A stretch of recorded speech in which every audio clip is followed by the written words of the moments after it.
applying the finishing touches to one of his show-stopping designs. Maxhosa by Laduma is distinctly African. Geometric shapes, bursting with bright colors, are a hallmark of the brand. So these are the finished garments, right? These are actually garments that are still under development. According to Laduma, Maxhosa is not your run-of-the-mill African print brand. The quality of the knitwear, the intricate design, and the manufacturing process places it firmly in the luxury segment.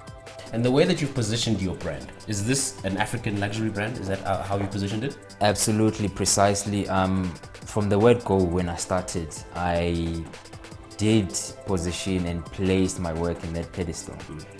For us as African luxury designers, we don't have a benchmark to look at and say that, oh, I want to be like that. That's what I want to establish. So our journey is still new. Other up-and-coming luxury producers are going to be looking at you as the benchmark, though. They have been. Like our designs have influenced a new paradigm of what the African aesthetic is going to be in the future. From gritty downtown Johannesburg to trendy Cape Town, the scene for this year's Condé Nast International Luxury Conference.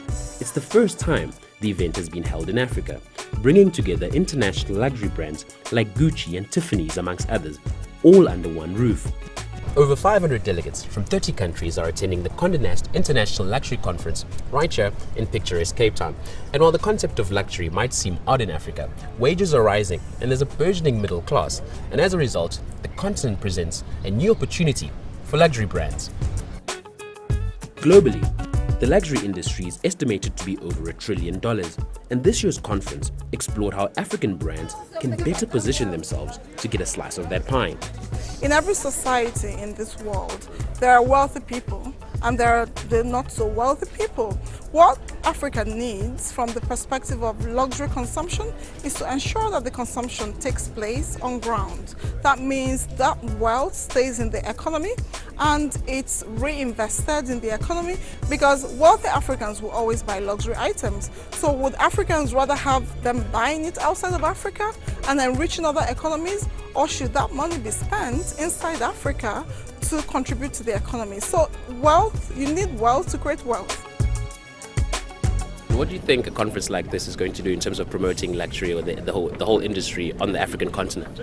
I want people to know that the African continent is a beautiful continent. It has now become definitely a destination spot. I've been coming to South Africa since 1993, and right now for me the most important thing why I still work and why I still campaign the way I do is because I want to see Africa be where it should be. We are large consumers in the world and we deserve to have the brands be in Africa wholeheartedly. In Cape Town's Central Business District, Merchants on Long is a boutique that provides an African twist to the meaning of luxury. So all of these brands are made in Africa? They're all made in Africa, yes. Owned by Haneli Rupert, whose billionaire father Johan owns Swiss luxury group Richemont, Merchants on Long oozes African opulence. Because of our location, it's quite a destination store.